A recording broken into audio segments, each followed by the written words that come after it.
Hey everybody, Laurene Rodriguez here with another episode of the Mariposa Podcast. I'm so excited because I'm here with my friends today, Robert and Vanessa Martinez, owners of Premier Logistics and Propel Cleaning here in Albuquerque. But before we get started, I want to invite all of my aspiring social media managers to head to the link in the description of our YouTube video so you can get our free 10-page guide that's going to tell you exactly how to start your social media business. Here at Mariposa, we are all about promoting entrepreneurship and everybody who wants to take that leap. And if you are interested in heading into the social media management world, we got you. Without further ado, we will head over to our guests, Robert and Vanessa. Thank you guys for joining me today. I'm so excited. Thank you for having us. We appreciate it. I'm excited to learn from you guys. We've had a few just really good conversations in our short time of kind of exchanging and getting to know each other. Yes. Robert, you are currently coaching football with my husband. Definitely. So you guys are getting to know each other on a real level. Mm-hmm. That's awesome. It is. I'm going to brag a little bit that they are undefeated. And I think that one of the last game that was a blowout, the game before that was like 89-0. Yeah, no one scored on us. So no one has scored on this team yet. Yeah. Robert and Miguel, these powerhouse coaches. But thank you for extending that opportunity to him. He's been loving it. And honestly, I'm watching him like walk in this new identity of himself that I knew was always there. It's just been cool that he's been able to uncover that. So no, definitely. I think knowing the experience that it brought into my life, I know how special it is. So with Miguel, I knew what was going to come out of it. Yeah. So it's got try it out, see what you think. And he's done a phenomenal job. He's a great leader, a great person. So we're excited to have him. So thank you for letting us borrow him. Yeah, right. Of course. Awesome. And Vanessa, you and I have had a chance to have some good conversations. Yes. And I think the overall topic today that I really want to focus on with these two is, if we could sum it up, is going to be faith, family, and business. And so just from a fellow couple walking this 100-mile-an-hour walk that Miguel and I are on, I just really want to learn from you guys and just honestly see what's working, see where you guys have had challenges, to give hope to our audience that if you're walking in that path and it's been bumpy, that's okay for the most part. I think that just comes with the territory, but also to just learn from them and what's working for you guys. So let's give the audience a little bit of a backstory because I think it's important. So did you guys first meet and then start the businesses, or did you have that beforehand? Yeah, no, definitely. So when we met, I was in a corporate career and my goals were simple at that time, in a sense of I wanted a good job, be married, have kids, have a home, and that was our goals. So when we met, we accomplished those goals together. And growing up, my father did construction, had his own business. My uncle actually had a janitorial cleaning business, so I was able to get that idea from him. But I don't think it ever sparked me as a business owner, or even to this day, the word entrepreneur. I've never really strived to be that person. Mm-hmm. I believed we were how many years into being married that I kind of got spunky on you. What was that? 3 years? You switched everything 3-4 years? Yeah, I think Ava was about 4. Yeah, and then I just decided that, you know what, if I want to achieve the goals and attain the things I want, I need to do something other than the one job I was doing. So we did it together. I would say my craziness led it to her craziness. So there was an actual leap of a leaving of something and a going to something. There was a transition, yes.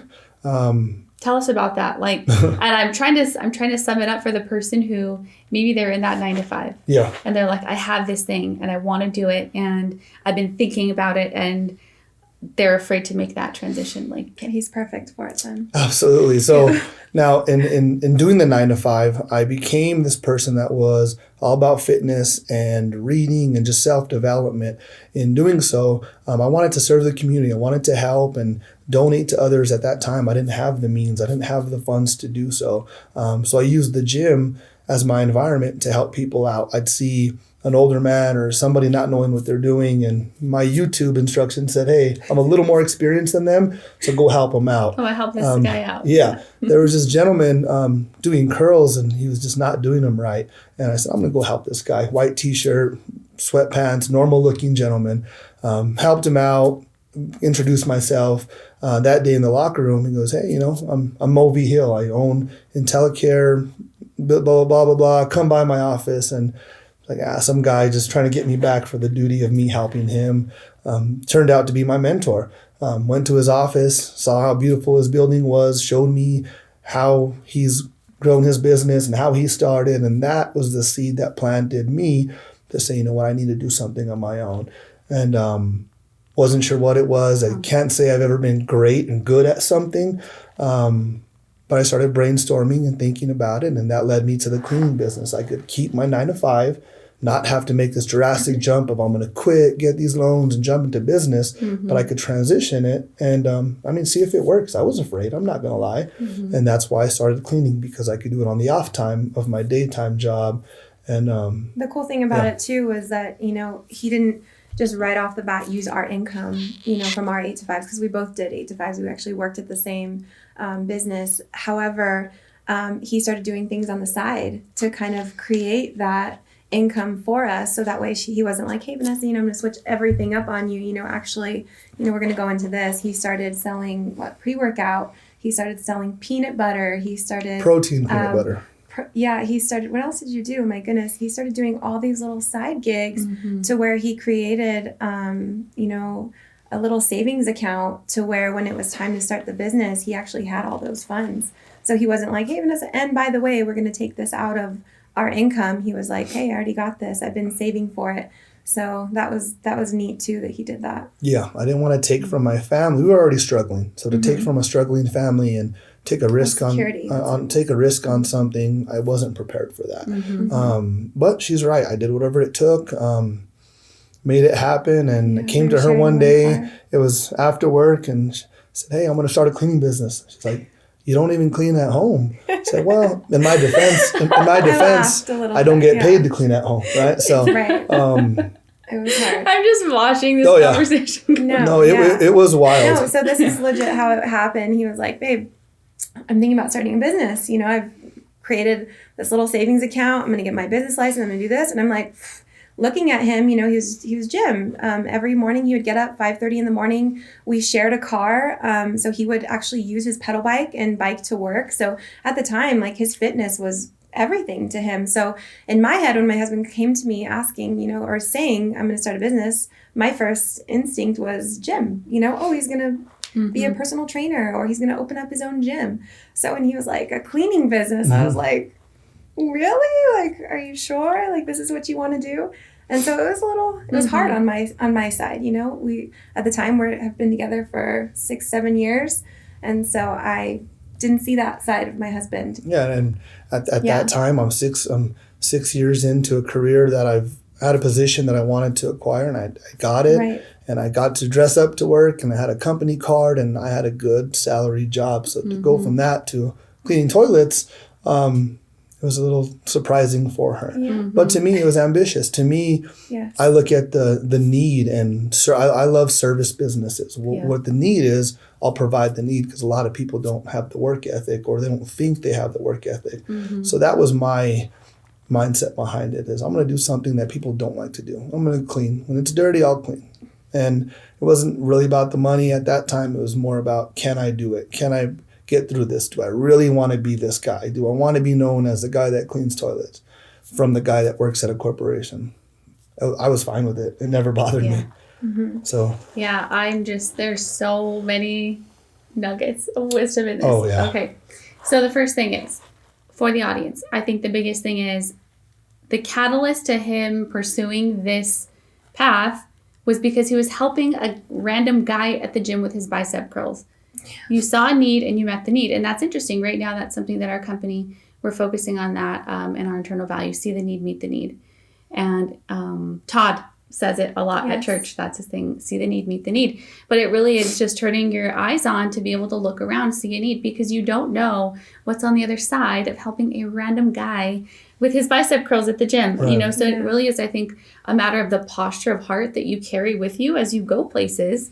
Right. And you see the opportunity not to exploit somebody for what they could do for you, but really just looking to meet the needs of people around you, and that you'd find cool things happen on the other side of that. That's my first takeaway. Yes. The second takeaway for me that's so important, and I want to talk about this because I'm so passionate about it, is just the willingness to do grimy hustle work is so hard to find. a little bit of background about me. I'm one of 5 kids.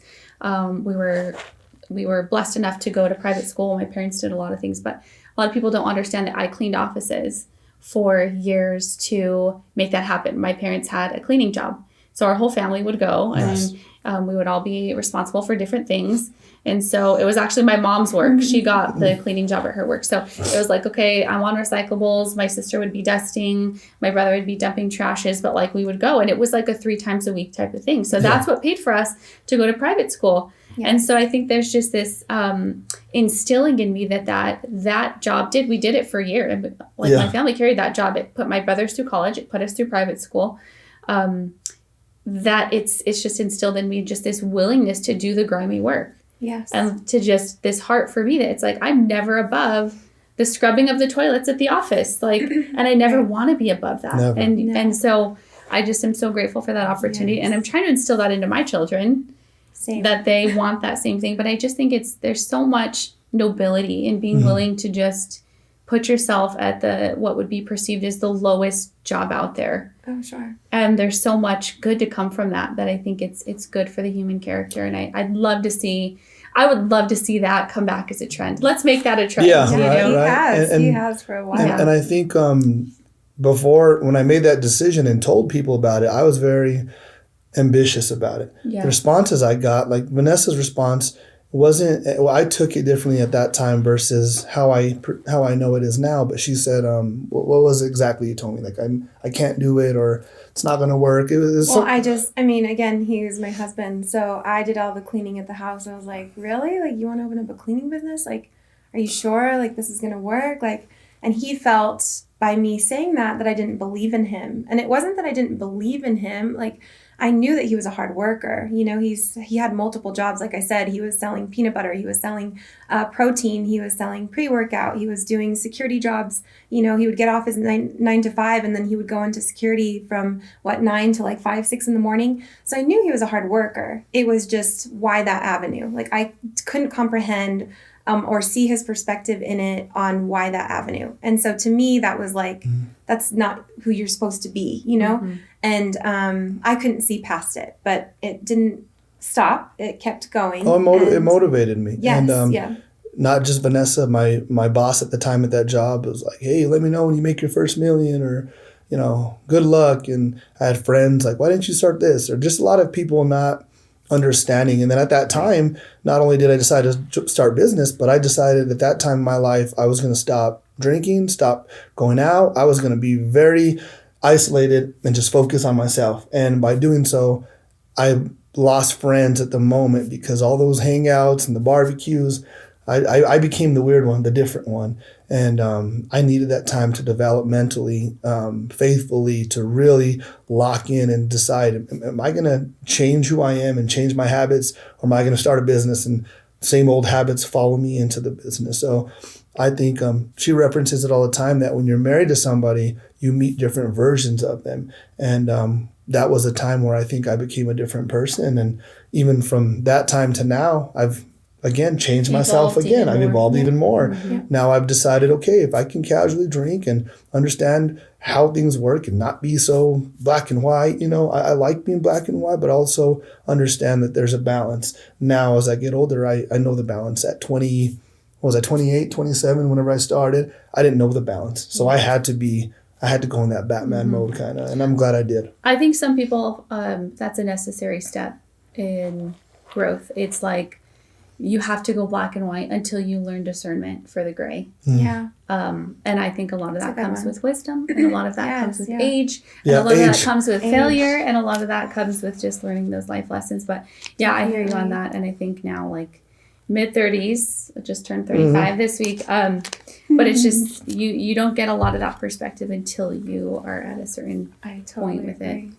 Awesome, guys. Wow, I'm learning so much. So a quick little note about Miguel and I, how our leap went. And I think we talked about this, Vanessa. Yes. I'm the Robert. Yes. And Miguel is the Vanessa. Yes. So I was driving to Costco one day, and I was doing the math in my head. at the time I was selling corporate advertising. So I was selling TV and radio.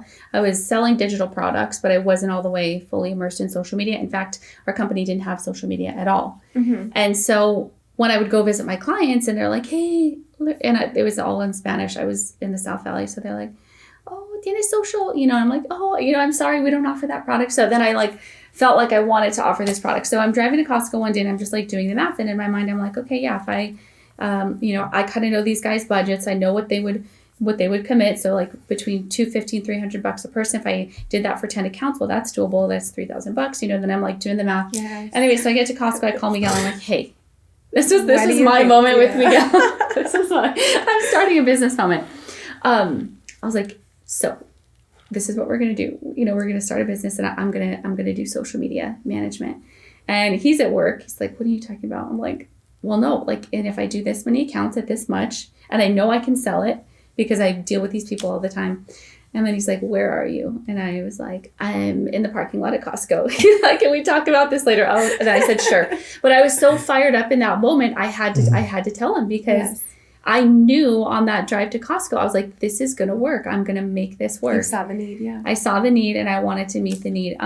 But do not get me wrong. It was not like an immediate thing after that. It was months after that of convincing him. And it's a little bit different in my case because I'm the woman, right? So I am delightfully under the leadership of my husband in our home. And so it wasn't for me like, hey, we're going to do this. It was like me needing to tell him and him needing to be convinced in some ways because he, in a lot of ways, is responsible for the security of our family. So that was the beginning. That was the day that I put the seed into the soil. And then after that, I would just water. I would like throw the conversation around. Sometimes it was jestfully until the point where it's like, no, we're actually going to pray about this. And then it was probably a couple months after that. And I knew that it was the right time because he told me, he said, it's time. And I'm like, are you sure? Awesome. And I knew because he was the one who was like, I'm not really sure. He saw your vision, yeah. He saw it. So it just took time. And so I think the takeaway for the person who might be on the verge of wanting to make a decision like that, don't assume that just because you don't have that immediate buy-in from your spouse, that it's a no-go. Like you have to give it time. And I think acknowledging that people are different. We all process things differently. Yes, different perspectives. Different. And there's so much that a couple brings to a situation. Now, some of it's logic, some of it's emotional. It's all necessary to go through those things together. I think even like the way that you were brought up, some people are spenders, some people are savers. Totally. The different personalities, like everybody is just different. And I think with us, thankfully he gave me that grace to where mine wasn't like an overnight type thing. Mine was building through the process and seeing the success and seeing what he did. It opened up my eyes and he allowed me to have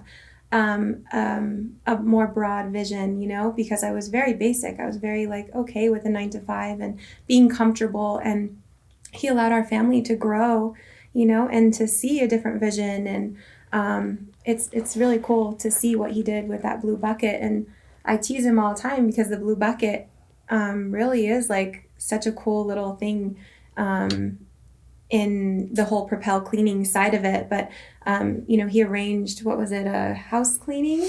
Yeah, so I think probably 2 weeks after I'm in a cleaning business talk, a friend from the gym was like, hey, I know someone that's moving out, needs their house cleaned. And I'm like, got it. Like, what do you charge? I'm like, I don't know, tell them $350. Like, I'm just totally winged it because I could have got more.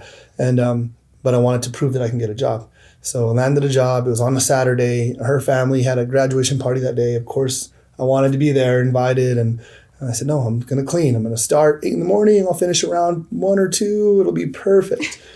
He rated my cleaning. Went to her cleaning stuff, grabbed anything and everything that I could use for her cleaning supplies. Probably spent another $20-$30 at Dollar Tree. And I stayed at this house from 8 a.m. till I think 11:30 at night. My fingernails were brittle. My back was hurting. I underestimated how much. Because then the owners kept walking in like, oh, can you clean this and that? I'm yeah, sure. We'll pay you more for the baseboards. Awesome. And my whole goal was to leave that night with the transaction. And when I ran that card for $400 or $500, like, I got this. Like, I can do this. And then my mind transferred, okay, I don't want to do houses. How do we do buildings and offices and get reoccurring work? And I just tapped into my pipeline. Hey, Mom, does any of your friends? Hey, does my gym friends, you own a business? Who's your cleaner? And having a 29-year-old male, cleaner, normally it's not the ideal person to clean. It's always women that clean offices or clean them better, I think. But for me to be walking around promoting a cleaning business, it worked, and it worked to the point that I even was able to clean the gym I was working out at because they heard it so much, they saw me so much that I had that opportunity too. So I just ran with it, full-blown trademark T-shirt every day. I did whatever I had to do to make it happen, and I still will. Yeah, I appreciate that perspective. I think for the takeaway for the audience, I think something if you're starting new, I don't know if this was helpful for you guys, but it was like the resolve in my mind there was no plan B for this. It was like, this is happening. There's no going around this. I have to make it work. I don't care what it takes. I don't care how I have to figure it out, but there's no plan B. And I think that helps someone who's starting. If you give yourself an out, you'll probably take it. And so I think if you can resolve in your mind that there's no plan B, I think that's a big thing. I think the other part of that too is, and I know a lot of people when they first start businesses, there's hesitation to tell their family. We'll talk a little bit about that. I know my audience, a lot of them, it's for fear that maybe the family doesn't accept the idea. Maybe it's the family is actually the one that doesn't believe in them, right? That's not where you get your greatest support. But that has become a common thread that I've heard among entrepreneurs. It's like people who aren't even as close to you as your main people are the ones who believe in you more than the people who know you most. 100%. Did you guys experience that at all? I mean, if I did, I didn't listen to it. If I did, I didn't hear it.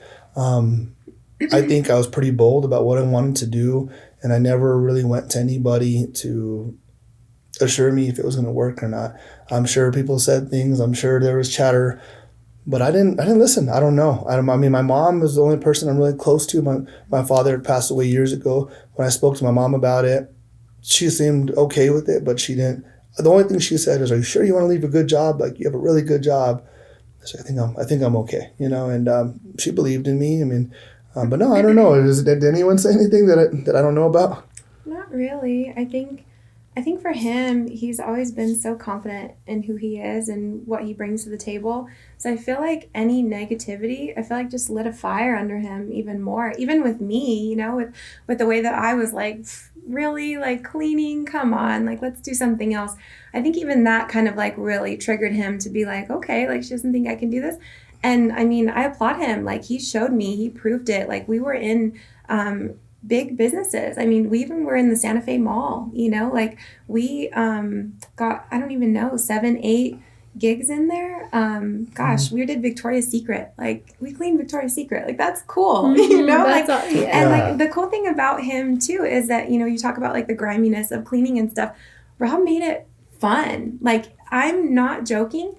Like, there were times where we had like lines of people that wanted to work for him because he made it so fun. He'd turn on the music, he'd buy them an energy drink, and he would laugh with them and joke with them, and they looked forward to going to work. And I'm like, how do you have all of these people here, showing up ready to clean? And they would clean at what, like 3 till 3 in the morning sometimes because the mall had to be closed, So it was pretty cool. He made it fun and exciting and something to look forward to. So it was cool how he kind of spun it in his own way, Yeah, I love that, and just brought a new energy to something. Definitely. Yes. I mean, if it looks like I was convincing them, I was really convincing myself. He's like, I need this energy drink. Actually, I need this. If I cleaned the house, I would say halfway through the first 4 hours, I'm on fire. I'm feeling good. But those last 4 hours, they take a toll on you mentally. Do you really want to do this? What if you just call the guy and say he'll finish tomorrow? I'm like, no. Like, I'm about it. I'm going to make this happen. And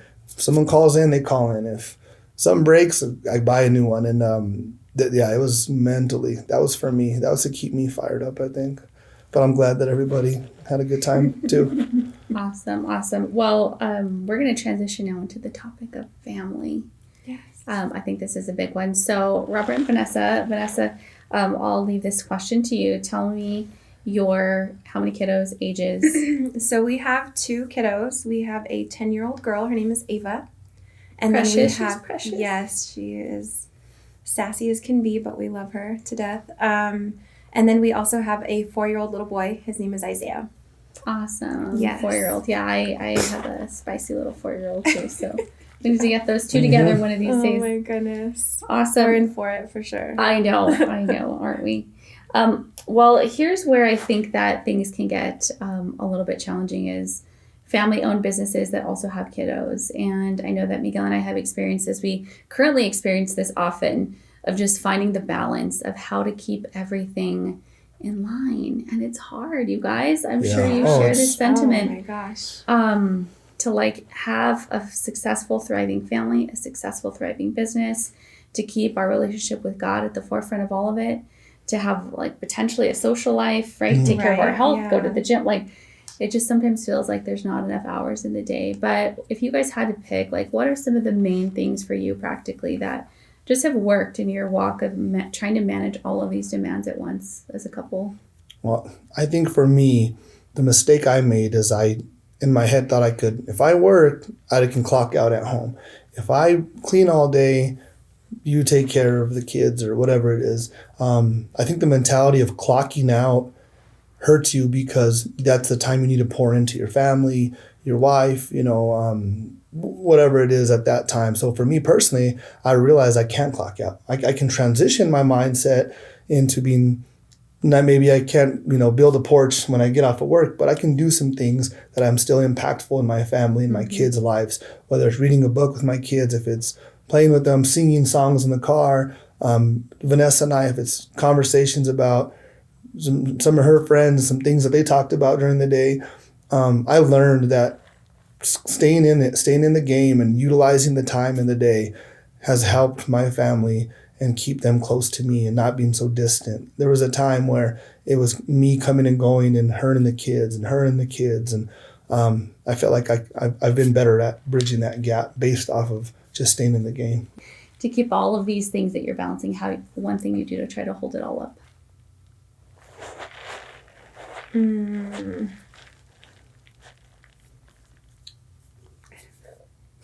It's hard. I think. I mean, I would, speaking as a couple, I would say communicate. I think what one person thinks, oh, it must be nice, you're out working all day. And the person at work, man, it must be nice, you're at home all day. You're building conflict amongst a husband and a wife, and there's no communication to see what you guys are actually experiencing. If the husband or the wife would communicate, oh, you're having a hard day at work and it's not fun being out. No, I'm actually struggling with sales, with calls, a bummer. And how's home? Oh, the kids are, kind of acting up today and I got to clean this and do that. That right there helps you guys relate and kind of, let's fight this together. Let's figure out let's conquer the day, instead of where we've been before is, well, it must be nice you're at home and I'm cleaning 10 offices. Well, it must be nice you get to eat wherever you want and go and drive around town and clean 10 offices. Mm-hmm. The perspective, it was different based off of what was actually going on. Yeah. So by the time we mend at the end of the night and we're talking about our day, we already have this built up kind of stress, and we want to talk about what you didn't do versus what I did, instead of being together and saying, okay, I know you had a hard day. I battled with this. Hey, thank you for talking to me while I cleaned that office. It really helped. And we got to actually have that relationship while we're apart. Mm-hmm. That for us now has worked. When we talk about the offices, we still clean a really big office every Sunday, and it takes up 4 or 5 hours of our day. Yeah. People love their Sundays. So do we. How do we do it? We wake up, we go to church, we all go to Santa Fe. One does trash, one does offices, and we all meet up. This is a replay of my childhood right now. Literally, that's why we were laughing. We meet up in the middle, and then we say, you know what, let's go have lunch somewhere in Santa Fe. Yeah. Yes. And as a family, we're spending the day together. Yeah. But it would be easy to be like, Rob, why don't you go? And I'm going to hang out. Or Vanessa, why don't you go? Yeah. So that's what I think, that without her explaining what we've done and what she's done to help me, to help us, is we're in business. We're not in a battle. So I got my thought back. Good. So thank you. Appreciate it. Just needed teamwork. No, yeah, for sure. No, so I think, where he was saying, I feel like I've loved, we've been together for 13 years now. So I feel like I've loved like 3 or 4 different Robs. Mm-hmm. I feel like he's literally just keeps changing and changing. And that's great. You know, I love that he's growing.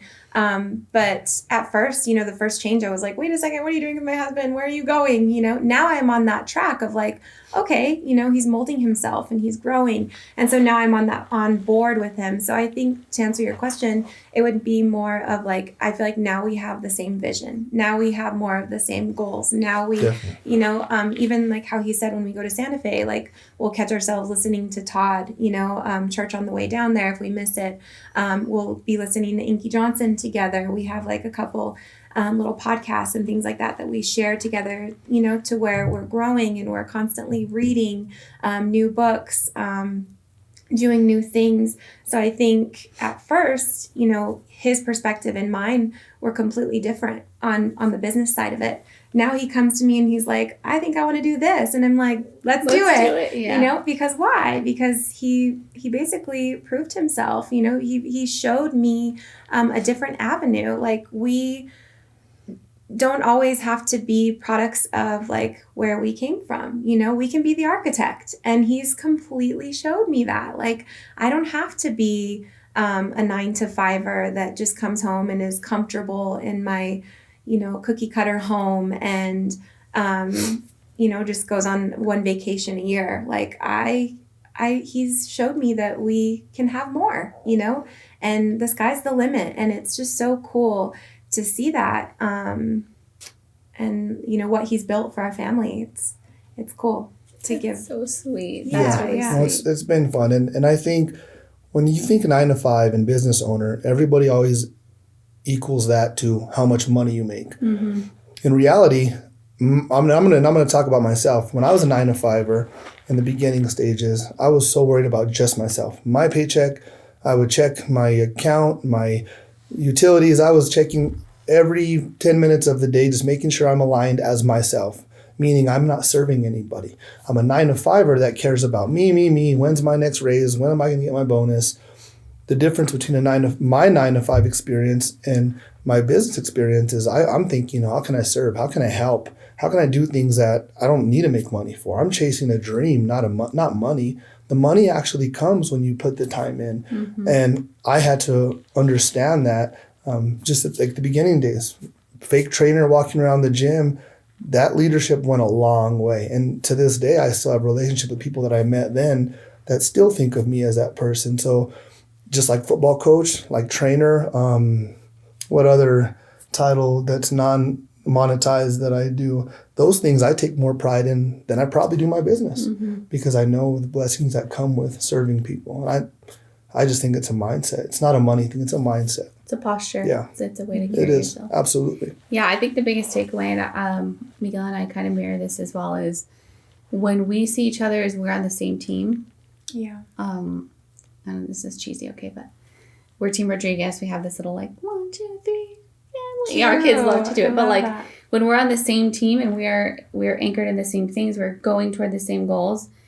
Honestly, it feels like we're unstoppable. Like there's nothing that he and I together can't accomplish. Right. When we allow division to enter our home through work or whatever it might be, and a lot of time it's stupid things, like stupid little arguments turn into bigger things, you know. And so I think something that the audience potentially just could take away is if you are operating a business with your spouse, to just unite as you are a team. Yeah. And do not allow a divide to enter that, because... And just give each other grace, 100%, because it's hard, you know? Like different backgrounds, different upbringings, those all play a toll in it, you know? I think that's what took me the longest. I didn't have entrepreneurs, and I mean, he didn't really either, but I didn't have entrepreneurs. I didn't have that mindset. I wasn't going to the gym and meeting mentors at the time and, you know, having those little nuggets put into my head, you know? So we were on two totally different wavelengths, but...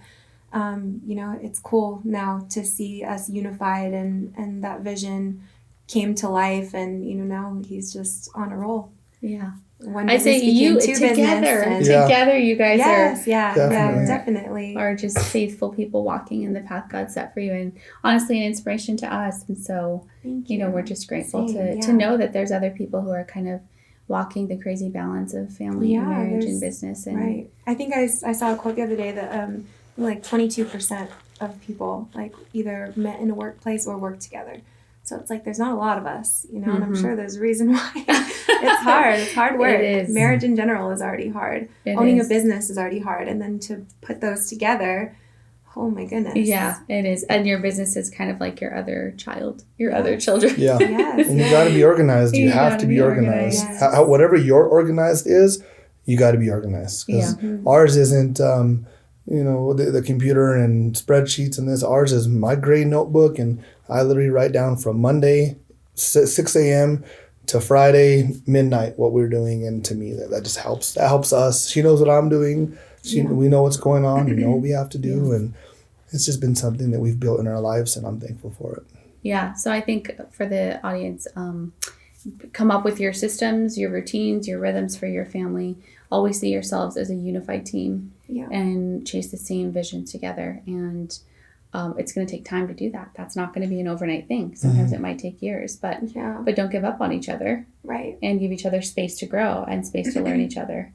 And there will be fruit on the other side of that. So awesome. Okay. So if you guys had to wrap up, one last piece of advice for the couple or the business owner who is on the verge of making the leap, what would be your biggest piece of wisdom you'd like to share? You go first.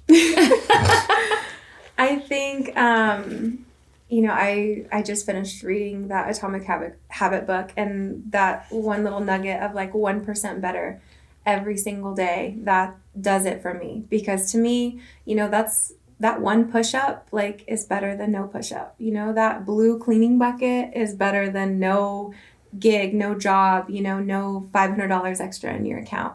Like, I just think that, just keep going, keep trying, because you get what you put in, eventually that blue bucket turned into, commercial cleaning supplies and friendships with Shamrock, and, those bigger, that one house turned into commercial cleaning at the mall and things like that. Your reward comes, but you need that 1%. You need that small start. So yeah, I love that. I think right now there's a lot of people who want the end game right away. Yeah. And it just doesn't work like that. You have to have a starting point. Yeah, you get what you repeat, for sure. Absolutely. And the 1%, I like that it celebrates small beginnings. In fact, there's a verse, and I just finished Nehemiah, and there's a verse where it said that God rejoiced to see the good work begin. Yes. And so I think about that for people who it's scary to begin, because you don't have a lot of resources. You don't have any customers. You don't have anybody who at some points might not even believe that your idea is going to work. And so you have to just still have the courage to continue. I think another one too for me is repetition is more important than perfection. And he's taught me that, because like I said, if it was me doing the cleaning business, I would have wanted, my own cards. I would have wanted a website. I would have wanted the best cleaning supplies possible. My husband, so sweet, showed up in his truck with my blue bucket and all my cleaning supplies, and he got the job done. And the lady paid him, that's all he needed. But in my head, I would have to have that perfection first, and that leads into mine is you have to have the vision. Yes. The vision in business and what you want to accomplish in business is going to determine the outcome. A lot of people, I want to start my own business because I want to make more money.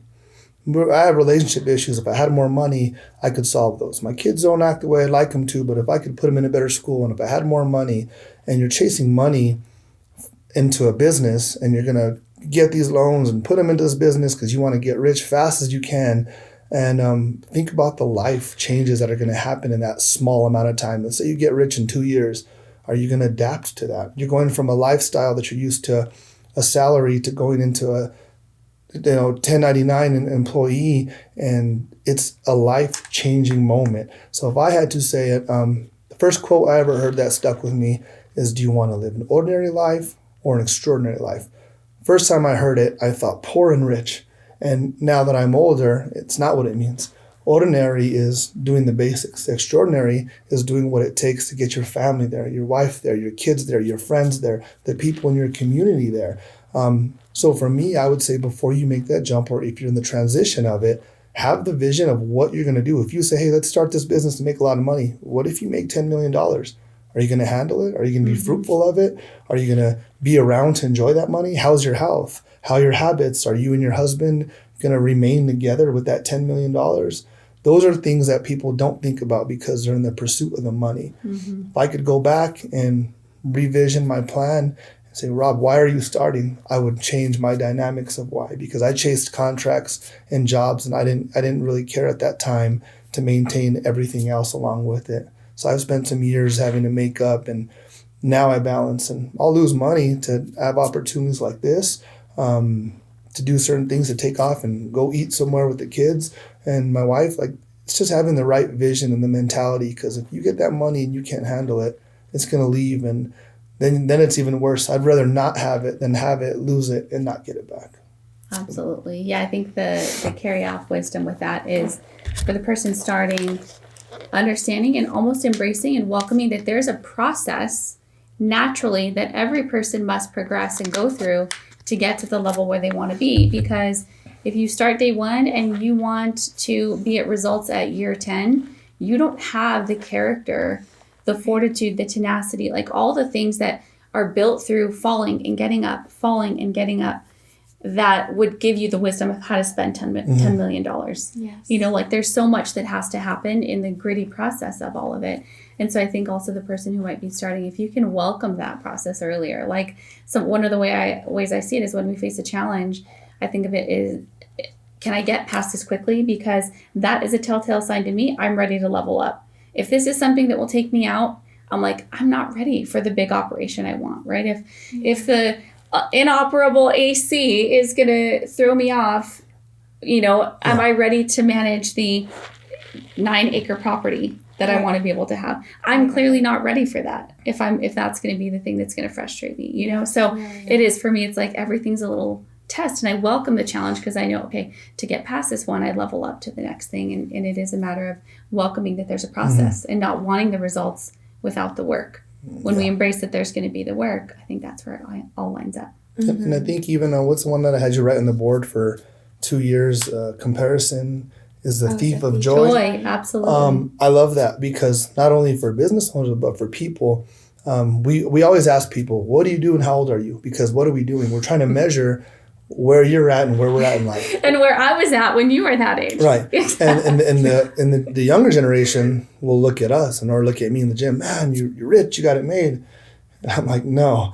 Then the older gentleman that has rental properties and estates, I'm like, man, I want to be like that.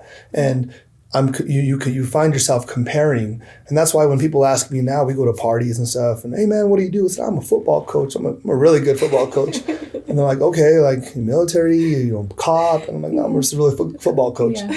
What do you do for work? Well, I'm Miguel hates that question too. I do too. He hates it. He hates because it. how does that identify the impact that you're having on that person right in the moment? Yeah. I'm selling you with what I do. I'm a phenomenal coach, and I've taken kids that are 7, 8 years old to 12 years old and given them the confidence and the fundamentals to lead into high school. That's rich. I'm rich.